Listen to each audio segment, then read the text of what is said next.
غیبت کرنے والا انسان دوسروں کو نہیں دراصل خود کو بدنام کر رہا ہوتا ہے۔ بدگمانی ایک ایسا زہر ہے جس سے انسان خود ہی زخمی ہوتا ہے۔ اگر اپنے سر پہ عزت کا تاج چاہتے ہو تو غرور کو پاؤں کے نیچے رکھنا ہوگا۔ چہروں سے لوگوں کو پہچاننا چھوڑ دیں، کیونکہ کوئی بھی اپنے اندر کی برائی سامنے نہیں لاتا۔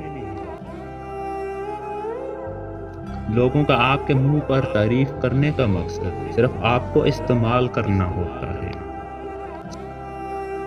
سچ صرف ان لوگوں کے لیے خطرہ ہے جو جھوٹ سے فائدہ اٹھاتے ہیں۔